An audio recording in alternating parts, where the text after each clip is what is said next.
Yun. So hi guys, so we're here at an Italian restaurant based on the name Samido Italian Restaurant. Pakita ko sa inyo guys. Yeah. We're here to taste if ano ba lasa ng Italian dish here in China. So our ordered dishes are, meron kaming 4 dishes na in order. The usual one, the spaghetti. Then we tried this garlic chicken chops. Then this one is the thing that intrigued me, was the meron silang tinatawag na ano, my loves, pancake, Italian pancake. Yeah, this is called Italian pancake. It's the very first time that I heard about it, and I'm excited to try it. Next one is this is the baked mashed potato with cheese on top. So we're trying 4 dishes and we're going to see how it tastes like. Yeah. So, excited ba, my loves? Yeah. Of course, Gia is excited watching featuration. And so guys, this restaurant actually medyo the same lang siya sa order.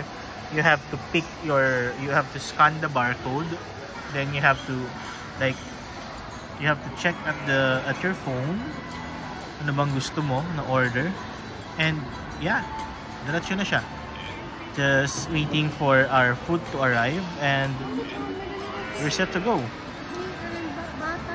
Sorry? Meron siyang seat for baby. Yeah, that's ewan ko lang. For baby?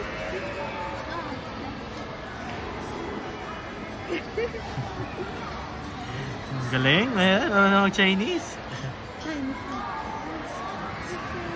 Yan, meron. Binigyan kami ng seat for babies. Good for Gia. Sashe.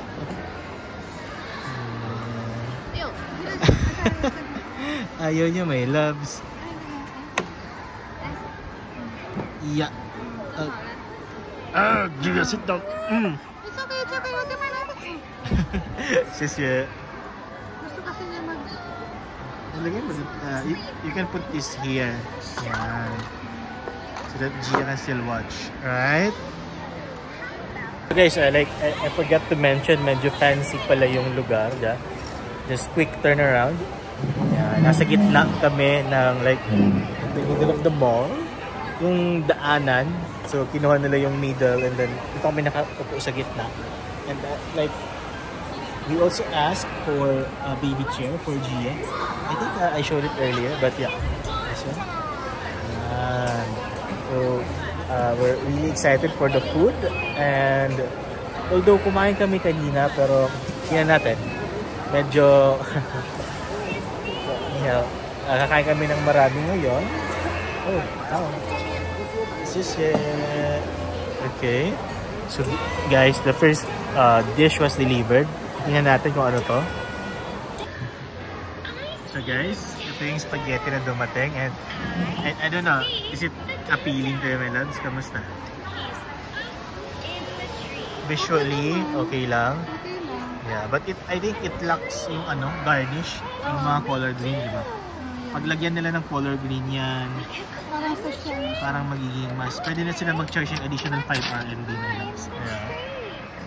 But visually, out of 10 para sa akin, for me I think the score is around siguro mga 3 lang. Mas mababa pa nga kasi meron, my loves, yung sauce dito hindi mo lang nila nilinisan, right? Yan. So the smell yeah, it's a bit cheaper here. It's only around, etong spaghetti na to is around 18 RMB. I think 15. 15, okay, so 15 RMB lang. Pero the visual test, okay, 3 out of 10. The smell test, medyo beefy siya, my loves, diba? Nung dumating siya kanina, naamoy ko yung beef niya. Naman sa akin. So, it smells good. Maybe, may kasabihan kasi, there's a saying, don't judge a book by its cover. So, we don't know, right? Let's see. So, visual test, maybe around, sorry. There's another food. Smell test pala. I can score this one maybe around 5 out of 10. And for the taste test mamaya, papatry natin kay Julia. Kasi I love sweet. Kain ka na. Try mo muna. Try natin. Yeah. Huwag na natin hintayin yung ano. My favorite animal is a wonderful dingo. Yung pasta nila may love. It's like, My favorite animal ha? is a meerkat. Parang naluto yung pasta nila. Overcook? Yun yung gusto mo sabihin? Ayaw, Parang overcook yung pasta. Okay.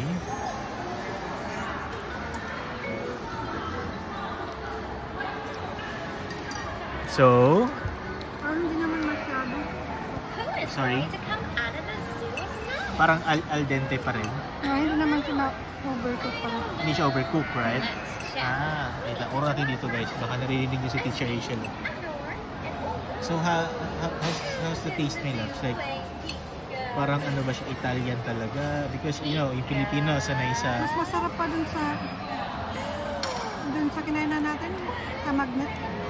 Mas masarap to kaysa sa magnet? Mm. Mas masarap yung sa magnet? Okay. Siyempre, may labs yung price difference nila eh. Yung sa magnet, I think 58. Ito, 15. Almost 3 times or 4 times yung presyo, di ba?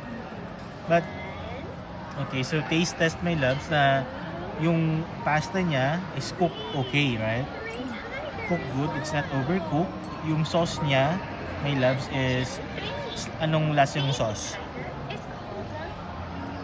Medyo Italian ba? Hindi siya yung ano, hindi siya yung sweet na sa Pilipinas. Medyo maasim siya, no? Okay, so medyo maasim siya. Maalat. Okay. Slight lang. Okay, my wife said na medyo slightly maalat na medyo ano yun? Maalat na may pagka-maasim. And then nalalasahan mo ba yung ano? Maasim eh. Ay, hindi. Okay. So ano bang explanation mo sa kanya? Meron siyang, it's like beef. Of course, my Okay loves. lang. Kailangan Okay ng... lang. Yes, of course. Kailangan ng beef yan, di ba? Hindi siya meaty, gano'n. Pero kulang siya sa lasa niya. Yeah, my loves. I think that 15 RMB is the value. Yung value siya ng ano natin eh. The value 15 RMB is the value 15 RMB, di ba? Pero guys, kung may 15 RMB kayo and may Jollibee dito, just try. Pero try mo. Okay. It's my turn to try, guys. Ayan. My loves, ganito kumain ng mga ano. Ganito kumain sa mga napapanood ko pag kumakain ng pasta. They have the spoon. They use the spoon to really spin it out, my loves. Then susubo na nila.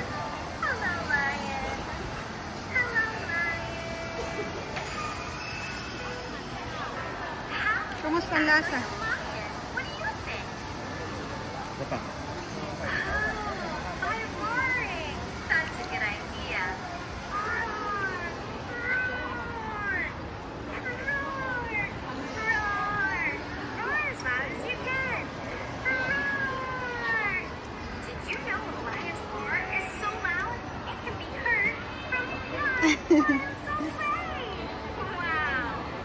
Yan, so guys, this is one of our orders. Medyo nag-delete lang kami ng mga video sa phone namin because wala nang memory, right? My loves?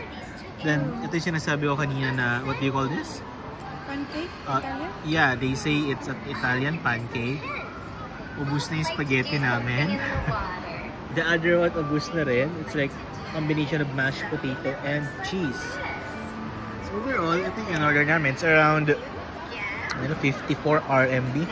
This one cost us around 21 RMB. It has a chicken breast, has a potato, has a Chinese hot dog.